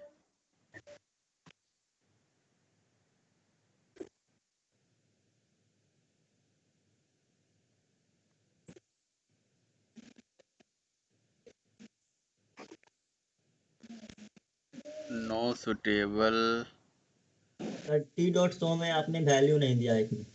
अच्छा दे दीजिए फिर वैल्यू। हमने क्यों नहीं दिया? आपने नहीं दिया, हम थोड़ी ना लिख रहे हैं प्रोग्राम, तो आप लिख रहे हैं, ठीक है। ये लीजिए भाई, चल गया, ठीक है। हाँ सर, ठीक है। अब मेथड ओवरलोडिंग की और भी सिचुएशंस हैं कि भाई मेथड ओवरलोडिंग कैसे कैसे होती है, कैसे नहीं होती है, वो जान लीजिए, ठीक है। मैं आपको बता हाँ देता सर। हूँ, अगर आपने ओवरलोडिंग छेड़ा है तो इसको भी कंप्लीट ही कर लेते हैं ना। देखिए, मेथड ओवरलोडिंग के लिए रूल होता है, जैसे जब मेथड बनता है तो मेथड में क्या क्या चीज़ें होती हैं। एक होता है मेथड का एक्सेस स्पेसिफायर, ठीक है ना, जो कि हमारे लिए ऑप्शनल है, हम लगाएं या ना लगाएं, पब्लिक, प्रोटेक्टेड, प्राइवेट, वो हम लगाएं या ना लगाएं, वो ऑप्शनल है। फिर होता है एक्सेस स्पेसिफायर के बाद होता है रिटर्न टाइप। तो रिटर्न टाइप ऑप्शनल नहीं है, लेकिन केवल और केवल रिटर्न टाइप में चेंज करके मेथड ओवरलोडिंग नहीं होती है, ये बात याद रहना चाहिए आपको। मतलब कहने का ये है कि अगर आप मेथड ओवरलोडिंग केवल रिटर्न टाइप में चेंज करके करोगे तो कंपाइल टाइम पे एरर आ जाएगा। ठीक है, जैसे मैं करके दिखा रहा हूँ। आपने कहा कि सर यहाँ पे मैंने वाइड शो लिखा और नीचे मैंने इंट शो लिख दिया, ठीक है, और दोनों में पैरामीटर सेम है, x x x x same parameter है, तो क्या ये मेथड ओवरलोडिंग है? एक ही प्रोग्राम में मेथड का नाम सेम है, पैरामीटर सेम है, ओनली चेंजेस कहाँ है? Return type. तो केवल रिटर्न टाइप में चेंज करके मेथड ओवरलोडिंग नहीं होती है, will get the compile time error. तो ये बड़ा इंपॉर्टेंट पॉइंट है, ओनली रिटर्न टाइप में चेंज करके, ऊपर का मेथड इंट है, नीचे का मेथड कुछ और है, तो नहीं हो सकता भाई ओवरराइडिंग। रिटर्न टाइप यानी पैरामीटर में ही चेंज करना जरूरी है ओवरलोडिंग के लिए। सॉरी, ओवरलोडिंग पढ़ रहे हैं ना हम मेथड ओवरलोडिंग पढ़ रहे हैं ना तो पैरामीटर में चेंज होना जरूरी है, ठीक है। अब पैरामीटर में भी चेंज करके ओवरलोडिंग कितने तरह से होती है? पहला तरीका होता है कि सेम नेम का मेथड हो और पैरामीटर में जो नंबर ऑफ आर्गुमेंट हो वो अलग अलग हो और डेटा टाइप सेम हो, ठीक है। नंबर ऑफ आर्गुमेंट अलग अलग हो, डेटा टाइप सेम हो, मतलब कहने का ये है। तो ओनली रिटर्न टाइप में चेंज करने की ओवरराइडिंग नहीं होती, इसलिए रिटर्न टाइप का कोई फर्क ही नहीं है, ठीक है। तो देखिए, अभी आप जो मेथड ओवरलोडिंग देख रहे हो वो किस चीज़ के माध्यम से देख रहे हो, आप मुझे खुद ही बताएंगे, आप मुझे खुद ही गाइड करेंगे ये ओवरलोडिंग में क्या हो रहा है, ये इस पर्टिकुलर मेथड ओवरलोडिंग में क्या हो रहा है, आप मुझे बताइए क्या हो रहा है। सर पैरामीटर बढ़ रहा है। पैरामीटर, फर्स्ट बार में सर फर्स्ट टाइम 1 पैरामीटर था, सेकंड टाइम हमारे पास 2 पैरामीटर हो गए एंड थर्ड टाइम हमारे पास 3rd पैरामीटर है सर। लेकिन डेटा टाइप सेम है ना, ये भी तो बोलो, ये भी तो यस बोलो, सर। नहीं बोलना है? सर ये तो ओवरराइडिंग हाँ, ओवरराइडिंग है, नहीं होगा ना डेटा टाइप। चलता है सर। ये ओवरराइडिंग है, पूछ रहे हो बता रहे हो? इसे मैं ओवर, बता रहा हूँ सर, ये जो प्रिंट एलन होता है ना मेथड, ये इसमें फ्लोट भी देते हैं, स्ट्रिंग भी देते हैं, ये सब ओवरराइड हुए रहते हो सर। ये कंफ्यूज ओवरराइड करना कहाँ है। है भाई? ओवरराइडिंग तो 2 क्लास में होती है, वो हो कहाँ रहा है? सेम नेम होना चाहिए, सब कुछ सेम होना सॉरी, चाहिए। ओवरलोडिंग सर, बस जबान से निकल जाती है, ओवरलोडिंग कह रहा हूँ मैं। तुम्हारे जैसे लोग हैं जो मतलब जुबान से निकाल के जी कत्ल करवा देंगे, हैं? क्या करके मानोगे? कत्ल करवा के मानोगे? ना बिल्कुल ना जी, नहीं। नहीं चलेगा हाँ? तो नहीं चलेगा। मेथड का नाम सेम है और नंबर ऑफ आर्गुमेंट अलग अलग है, डेटा टाइप सेम। ये पहला सिचुएशन, मेथड ओवरलोडिंग। दूसरा सिचुएशन है कि जो हमारा डेटा टाइप है वो अलग अलग हो और नंबर ऑफ आर्गुमेंट क्या हो? सेम। जैसे फॉर एग्जांपल, ऊपर वाला मेथड बना दिया बाइट टाइप का, नीचे वाला मेथड जो है बना दिया हमने शॉर्ट टाइप का, ठीक है। ये आप पहले से जानते हो, ये प्रोग्राम बहुत पहले करा भी चुका हूं अगर आपको याद हो। फिर अगला मेथड बना दिया हमने लॉन्ग टाइप का,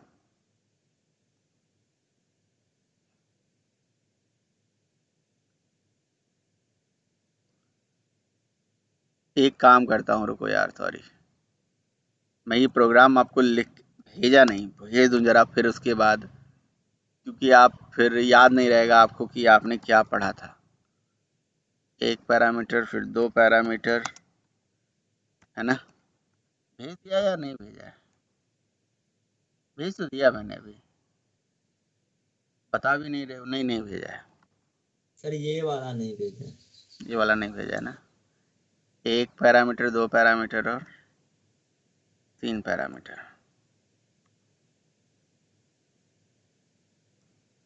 कंपाइल, ठीक है। इसको कॉपी और ये लीजिए भेज दिया, ठीक है। अच्छा, अब आ जाते हैं यहाँ। अब मैं बता रहा था कि एक ही प्रोग्राम में नंबर ऑफ आर्गुमेंट मैं रखूंगा सेम और बदल दूंगा, बस किसको बदल दूंगा, डेटा टाइप को बदल दूंगा। नंबर ऑफ आर्गुमेंट सेम होगा, डेटा टाइप अलग अलग होगा। यानी कि एक में बाइट टाइप का, अगले में शॉर्ट टाइप का, फिर अगले में इंट टाइप का, बाइट शॉर्ट इंट, फिर उसके बाद लॉन्ग टाइप का। ऐसे ऐसे मतलब जितना मर्जी उतना बना लो, बनाते जाओ। पढ़ा भी है आपने, भूल गए होंगे आप। This is also type method overloading. Promotion में पढ़ा था, हाँ जी, टाइप प्रमोशन में ये पढ़ा टाइप था सर। प्रमोशन में पढ़ा था ये। This is also method overloading. मतलब मेथड ओवरलोडिंग के लिए जी मेथड का नाम सेम होना चाहिए और पैरामीटर जो है, सॉरी, मेथड का नाम सेम होगा, नंबर ऑफ आर्गुमेंट भी सेम होगा, ओनली डेटा टाइप चेंज होगा। डेटा टाइप चेंज होगा।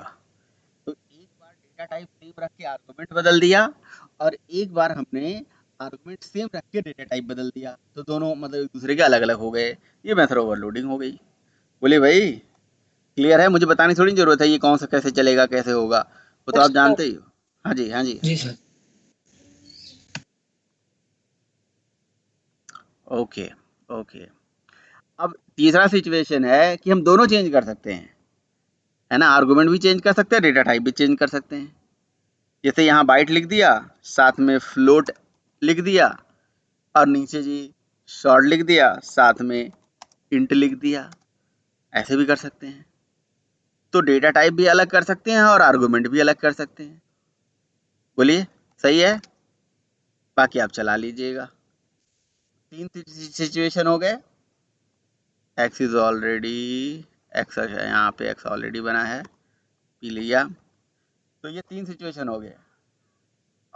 अब एक सिचुएशन में और आपको देता हूँ। अब आप मुझे बताइएगा क्या ओवरलोडिंग इसे बोलते हैं या नहीं बोलते, या इस तरह से ओवरलोडिंग होती है या नहीं। जैसे यहाँ पे जी लिख दिया हमने इंट एक्स और यहाँ लिख दिया हमने लॉन्ग एफ, फिर मैंने लिख दिया जी लॉन्ग एफ और इंट पी, मान लो ऐसे। बताइए क्लियर है? ये दिख रहा है आपको?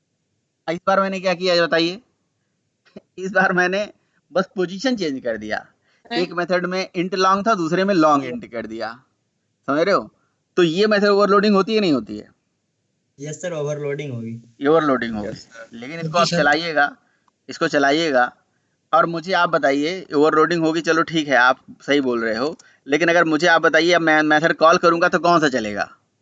अगर मैं यहाँ पे शो और इसमें पास करूंगा, जिसमें इंटेक्स पहले है हाँ, वो चलेगा सर। कौन सा वाला चलेगा? जिसमें इंटेक्स पहले है, फ्लोट वो लॉन्ग से पहले है सर।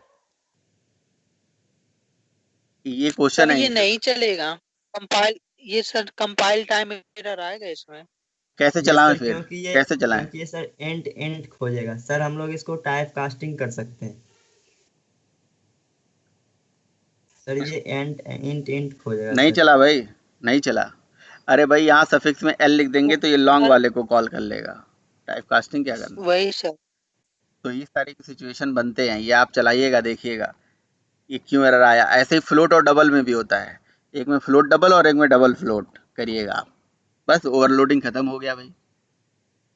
और अगर आपने मेथड ओवरलोडिंग कर ली तो इसका मतलब आपने पॉलीमॉर्फिज्म कर लिया क्योंकि पॉलीमॉर्फिज्म जैसे एक कंसेप्ट का नाम है। पॉलीमॉर्फिज्म मतलब वन नेम मेनी फॉर्म, ठीक है ना। पॉलीमॉर्फिज्म होता है, कहते हैं बोलते वन नेम मेनी फॉर्म। तो नेम तो एक ही है, फॉर्म अलग अलग है। तो जब एक प्रोग्राम में एक ही नाम से बहुत सारे मेथड बने हों तो नाम तो एक ही है ना, फॉर्म अलग अलग है। That is polymorphism. पॉली का मतलब मेनी और मॉर्फिज्म का मतलब form. One entity having different form, that is called polymorphism. Polymorphism is a process of having one entity with different form. And polymorphism को इम्प्लीमेंट, पॉलीमॉर्फिज्म एक concept का नाम है बस। पॉलीमॉर्फिज्म को इम्प्लीमेंट करने के लिए तरीका होता है मेथड ओवरलोडिंग, मेथड ओवरराइडिंग, ये सब तरीके होते हैं। अगर आपने मेथड ओवरलोडिंग पढ़ ली तो पॉलीमॉर्फिज्म पढ़ लिया, मेथड ओवरराइडिंग पढ़ ली तो पॉलीमॉर्फिज्म पढ़ लिया, क्योंकि उस पॉलीमॉर्फिज्म जैसे कंसेप्ट का नाम है, उसको यूज करने के लिए ओवरलोडिंग ओवरराइडिंग का यूज करा जाता है। चलो आगे और समझा दूंगा, अभी तो मैंने जस्ट हिंट दे दिया आपको। क्लियर है? ही साथ हमें हाँ समझ सर साथ ही साथ हमें समझ में आ गया कि मेथड ओवरराइडिंग क्या होती है। मेथड ओवरराइडिंग और ओवरलोडिंग में क्या अंतर होता है, फिर से बता देता हूँ। मेथड ओवरलोडिंग हमेशा और हमेशा एक प्रोग्राम में भी हो सकता है, एक से ज्यादा प्रोग्राम में हो सकता है। ओवरलोडिंग मेथड का भी हो सकता है, कंस्ट्रक्टर का भी हो सकता है, लेकिन ओवरराइडिंग हमेशा कंस्ट्रक्टर का ही होता है। ओवरराइडिंग हमेशा कंस्ट्रक्टर का ही नहीं, सॉरी, मेथड ओवरराइडिंग कंस्ट्रक्टर का नहीं हो सकता है ना। मेथड ओवरराइडिंग कंस्ट्रक्टर का नहीं हो सकता है, मेथड ओवरराइडिंग हमेशा मेथड का ही होता है। कंस्ट्रक्टर ओवरराइडिंग टर्मिनोलॉजी नहीं होती है, लेकिन ओवरलोडिंग कंस्ट्रक्टर का भी हो सकता है और मेथड का भी हो सकता है। ठीक है, तो मेथड ओवरलोडिंग कहता है कि एक प्रोग्राम में एक ही नाम से मेथड हो, एक ही या एक से ज्यादा प्रोग्राम हो सकता है, एक या एक से ज्यादा क्लास हो सकता है जिसमें एक ही नाम से मेथड हो और पैरामीटर अलग अलग हो। तो मैंने एक क्लास में ओवरलोडिंग तो कर दिया, अब एक से ज्यादा क्लास में भी ओवरलोडिंग करिएगा, आपको प्रैक्टिस करना है, करिएगा। एक से ज्यादा क्लासेस में भी आप ओवरलोडिंग कर सकते हैं। ठीक है, जिसमें मेथड का नाम सेम है और पैरामीटर अलग अलग होता है। लेकिन ओवरराइडिंग कहता है कि जी नहीं, सब कुछ सेम होना चाहिए, डिट्टो सिग्नेचर होना चाहिए, और इसके लिए दो क्लासेस होना जरूरी है, parent and child. Then when parent and child classes having same name of method, that is called method overriding. Method overriding के टाइम पे आपको कुछ चीजें ध्यान रखनी होती है। ठीक है, क्या ध्यान रखनी होती है? मैं एक नई क्लास बनाता हूँ, जैसे मान लीजिए कि मैंने एक क्लास बना दिया जी, वही वाली क्लास बना लेते हैं अभी जो हमने आपको बताई थी, बाइक नाम की क्लास बनाया, और बाइक के अंदर हमने वाइड रन नाम की एक फंक्शनलिटी दी। ठीक है ना, और फिर मैंने एक दूसरी क्लास बनाई जिसका नाम रखा स्प्लेंडर। अब जी स्प्लेंडर क्या कर रही है, मान लीजिए एक्सटेंड कर रही है किसको, बाइक को एक्सटेंड कर रही है। स्प्लेंडर जो है बाइक को एक्सटेंड कर रही है, और रन मेथड मैंने एज इट इज दे दिया। तो ओवरराइडिंग जब भी होती है तो रिटर्न टाइप में चेंज मार के नहीं हो सकती। ठीक है, पहला चीज, आप रिटर्न टाइप में चेंज करके ओवरराइडिंग नहीं कर सकते। आपने कहा कि जी नहीं, मैं रिटर्न टाइप ऊपर वाला रन मेथड वाइड है और नीचे वाले रन को इंट लिख दूंगा, तो अगर ऐसा करोगे तो ये मेथड ओवरराइडिंग नहीं माना जाएगा। This is not method overriding. तो ये चीज आपको पता होना चाहिए। रिटर्न टाइप में आप चेंज करोगे और बोलोगे ये मेथड ओवरराइडिंग है, this is not valid, this is not valid. Return type में चेंज करके मेथड ओवरराइडिंग नहीं होती है। क्लियर? ठीक है, दूसरा चीज, तो ये एरर है, दिस इज एरर। ठीक, ये एरर है, रिटर्न टाइप में चेंज करके मेथड ओवरराइडिंग नहीं होती है। अगला चीज क्या है भाई? अगला चीज ये है कि जब भी मेथड ओवरराइडिंग होती है तो स्टैटिक मेथड की नहीं होती है, मतलब static method can not be override. अगर पेरेंट क्लास का कोई मेथड स्टैटिक है और चाइल्ड क्लास में आपने ओवरराइड मारा, उसको भी स्टैटिक बना दिया, तो ये वैलिड है, कोई दिक्कत वाली बात नहीं। ठीक है, तो इसको मेथड ओवरराइडिंग ना बोल के इसको बोला जाता है method hiding. This is called method hiding, not method overriding. अगर स्टैटिक मेथड है तो पेरेंट क्लास का मेथड स्टैटिक और चाइल्ड का नॉन स्टैटिक है तो एरर आ जाएगा। चला के देखिएगा, जो मैं आपको रूल बता रहा हूँ आपको प्रैक्टिस करना है। पेरेंट का मेथड स्टैटिक, चाइल्ड का मेथड नॉन स्टैटिक, एरर है। देखिए, सॉरी, जावा सी और स्प्लेंडर डॉट जावा, मुझे लग रहा है कहीं और सेव कर दिया मैंने इसको, इसलिए नहीं दिख रहा, एरर आ जाएगा, आप देख लीजिएगा। पेरेंट क्लास का मेथड स्टैटिक, चाइल्ड का मेथड नॉन स्टैटिक, एरर है। चाइल्ड का मेथड स्टैटिक, पेरेंट का नॉन स्टैटिक, एरर है। तो इसलिए हमेशा याद रखना मेथड ओवरराइडिंग में मतलब स्टैटिक होना ही नहीं चाहिए। We can not override the static method in Java, अगर ऐसा बोल दो तो कोई गलत बात नहीं है। We can not override the static method in Java. हम स्टैटिक मेथड की और फाइनल मेथड की ओवरराइडिंग कर ही नहीं सकते। स्टैटिक मेथड और फाइनल मेथड की ओवरराइडिंग कर ही नहीं सकते, ये चीज आपको पता होना चाहिए। We can not override the static method and final method in Java. Static और फाइनल मेथड की ओवरराइडिंग नहीं हो सकती। क्लियर? ओके। अगर पेरेंट का मेथड स्टैटिक और चाइल्ड क्लास का मेथड स्टैटिक है तो इसको हम मेथड हाइडिंग बोलते हैं, ना कि मेथड ओवरराइडिंग बोलते हैं। तो अब जब आप ऐसा बता दो कि अगर आपसे कोई पूछता है मेथड हाइडिंग क्या होती है, तो आप बोल सकते हो कि जी method overriding by creating static method. Static बना के अगर ओवरराइडिंग कर रहे हो तो इसे ओवरराइडिंग ना बोल के मेथड हाइडिंग बोला जाता है। That's it.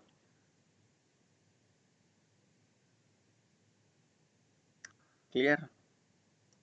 तो ये मेथड ओवरराइडिंग के टाइम पे आपको ध्यान रखना है स्टैटिक का और साथ में रिटर्न टाइप का। ठीक है भाई, कोई confusion? No sir. No sir. Access rule का बहुत ध्यान रखना होता है मेथड ओवरराइडिंग में, एक्सेस रूल का बहुत ध्यान रखना होता है। एक्सेस रूल जो होते हैं हमारे पास टोटल 4 होते हैं, मतलब 4 तरह की एक्सेसिबिलिटी होती है। एक होती है पब्लिक, एक होती है प्रोटेक्टेड, ठीक है, एक होती है डिफॉल्ट और फिर होती है प्राइवेट। डिफॉल्ट मतलब बाय डिफॉल्ट जो होता है जावा में, बाय डिफॉल्ट डिफॉल्ट होता है जावा में, दिखता नहीं है। तो हम पब्लिक चाहें तो लगा सकते हैं। अच्छा, ये क्या होते हैं हम जानते ही नहीं है क्या होते हैं, हम आपके पढ़ा देंगे, आपको बताएंगे, अभी बताया नहीं है कि पब्लिक क्या होता है, प्रोटेक्टेड क्या होता है, डिफॉल्ट क्या होता है, प्राइवेट क्या होता है, मैंने आपको पढ़ाया नहीं है। पढ़ा दूंगा मैं आपको, किसी दिन बता दूंगा कि पब्लिक का क्या मतलब है, प्रोटेक्टेड का क्या मतलब है, डिफॉल्ट का क्या मतलब है, ये प्राइवेट का क्या मतलब है, ये सारा चीज़ आपको बताऊंगा मैं। तो ये जो मैंने लिखा है इन एक्सेस रूल को, इसको हम बोलते हैं स्ट्रॉन्गर टू वीकर सीक्वेंस। क्यों बोलते हैं स्ट्रॉन्गर टू वीकर सीक्वेंस? क्योंकि पब्लिक की एक्सेसिबिलिटी बहुत ज़्यादा होती है, ये कहीं पे भी एक्सेसिबल होता है, इसलिए वो सबसे ज़्यादा स्ट्रॉन्ग है। प्रोटेक्टेड की पब्लिक से थोड़ी कम है, डिफॉल्ट की प्रोटेक्टेड और पब्लिक से कम है, और प्राइवेट की सबसे कम है। मतलब अगर कोई भी चीज़, कोई भी डेटा, कोई मेथड प्राइवेट है तो उसकी एक्सेसिबिलिटी बिल्कुल कम है, मतलब वो क्लास के अंदर ही एक्सेस हो सकता है, ऐसा समझ लो। पब्लिक कहीं पे भी एक्सेस हो जाता है, इसीलिए पब्लिक सबसे ज़्यादा स्ट्रांग है और प्राइवेट सबसे ज़्यादा वीक है। This is called stronger to weaker sequence. ठीक है, क्यों बता रहा हूँ मैं इसे? ये इसलिए मैं बता रहा हूँ कि जब भी मेथड ओवरराइडिंग करते हैं तो हमेशा सीक्वेंस वीकर टू स्ट्रॉन्गर रखते हैं, ना कि stronger to weaker. Stronger to weaker का मतलब क्या होगा? पेरेंट क्लास का मेथड पब्लिक है और चाइल्ड क्लास का मेथड डिफॉल्ट है, नॉन पब्लिक है, मतलब डिफॉल्ट ही होगा, तो इसे बोलते हैं स्ट्रॉन्गर टू वीकर सीक्वेंस, जो कि वैलिड नहीं है। स्ट्रॉन्गर टू वीकर सीक्वेंस अगर आप ओवरराइडिंग में रखोगे, ये ओवरराइडिंग का रूल होता है, ये वैलिड नहीं है, ये कंपाइल टाइम पे एरर है। जब भी मेथड ओवरराइडिंग करोगे हमेशा सीक्वेंस आप स्ट्रॉन्गर टू वीकर सीक्वेंस रख ही नहीं सकते हो, वीकर टू स्ट्रॉन्गर रखिए, बस बात खत्म। स्ट्रॉन्गर टू वीकर रखेंगे एरर आ जाएगा कंपाइल टाइम पे। तो मेथड ओवरराइडिंग के लिए ये सारी चीजें होती हैं। कोई दिक्कत? नो बोलिए भाई, सर। समझ में आ रहा है ना? मेथड ओवरराइडिंग में हमेशा सीक्वेंस स्ट्रॉन्गर टू वीकर रखिए, नहीं वीकर टू स्ट्रॉन्गर रखिए। Normal sequence stronger to weaker होता है, but weaker to stronger to weaker होता है नॉर्मल, लेकिन आपको उल्टा रखना है, वीकर टू स्ट्रॉन्गर रखना है। बोलो भाई, क्लियर है? सर क्लियर यस है, सर। बट प्रैक्टिस करना पड़ेगा। करना पड़ेगा बिल्कुल, इसमें कोई बड़ी बात नहीं है। अच्छा, रिटर्न टाइप में चेंज करके मेथड ओवरराइडिंग करी जा सकती है। रिटर्न टाइप में भी चेंज करके मेथड ओवरराइडिंग हो सकती है, लेकिन प्रिमिटिव टाइप पे नहीं, रेफरेंस टाइप पे। रिटर्न टाइप में चेंज करके मेथड ओवरराइडिंग मतलब नॉर्मली प्रिमिटिव टाइप पे नहीं होता है, रेफरेंस टाइप पे हो सकता है। मतलब जैसे पेरेंट क्लास का मेथड इंट हो और चाइल्ड क्लास का मेथड फ्लोट हो और ओवरराइडिंग बोलो तो एरर है। लेकिन अगर पेरेंट क्लास का मेथड ए हो और चाइल्ड क्लास का मेथड बी हो तो ओवरराइडिंग हो सकती है। रेफरेंस टाइप अलाउड है, प्रिमिटिव टाइप अलाउड नहीं है। पेरेंट क्लास के मेथड का रिटर्न टाइप किसी और टाइप का है, चाइल्ड क्लास के मेथड का रिटर्न टाइप किसी और टाइप का है, this is called method overriding. कोई दिक्कत वाली बात नहीं है, लेकिन प्रिमिटिव टाइप नहीं, reference type. Reference type allowed है, प्रिमिटिव टाइप अलाउड नहीं है। प्रिमिटिव डेटा टाइप अलाउड नहीं है, रेफरेंस टाइप अलाउड है only.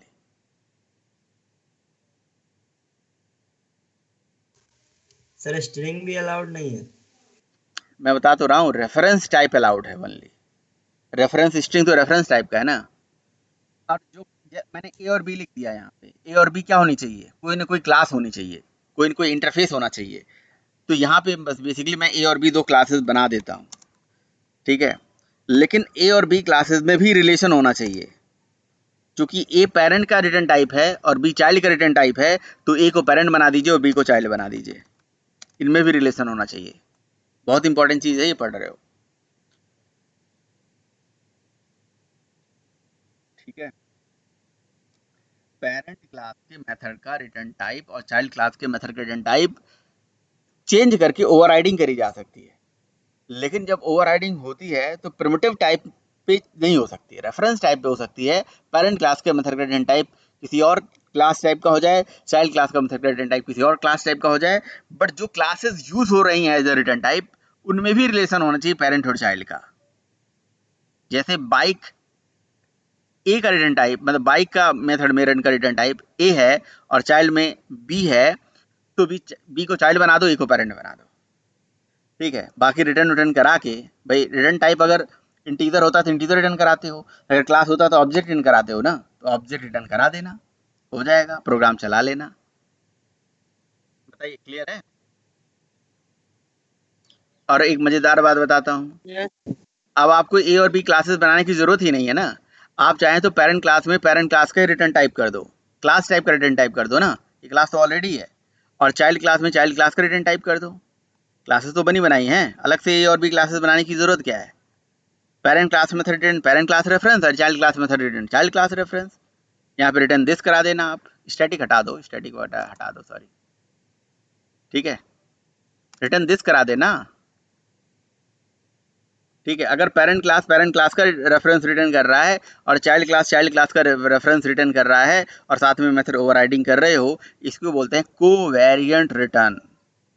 Return type of parent class method and return type of child class method can be varies, that is called covariant मतलब parent class के method का return type और child class के method का return type अलग अलग हो सकता है मेथड ओवरराइडिंग के दौरान। तो नॉर्मली जावा 1.5 में ये फीचर आया है, 1.5 से पहले नहीं होता था कि आप मेथड मतलब ओवरराइडिंग करो और रिटर्न टाइप में चेंज करके करो। रिटर्न टाइप में चेंज करके मेथड ओवरराइडिंग करी जा सकती है, लेकिन प्रिमिटिव टाइप अलाउड नहीं है, रेफरेंस टाइप अलाउड है। तो या तो कोई अलग से क्लास बनाओ या अपनी क्लास का रिटर्न टाइप दे दो। अपनी क्लास का रिटर्न टाइप दे दोगे तो रिटर्न टाइप अपना लगा के अपना दिस कीवर्ड या जो भी रिटर्न कराना है करा दो, चाइल्ड क्लास में अलग से रिटर्न करा दो। तो अगर पेरेंट क्लास के मेथड का रिटर्न टाइप और चाइल्ड क्लास के मेथड का रिटर्न टाइप अलग अलग है और मेथड ओवरराइडिंग हो रही है, that is called covariant return. तो कोवेरिएंट रिटर्न टाइप ये क्वेश्चन पूछा जाता है। बाकी नोट्स में भी इसके बारे में लिखा होगा, जरूर देखिएगा। तो मेथड ओवरराइडिंग से रिलेटेड सारी चीजें मैंने आपको बता दी है।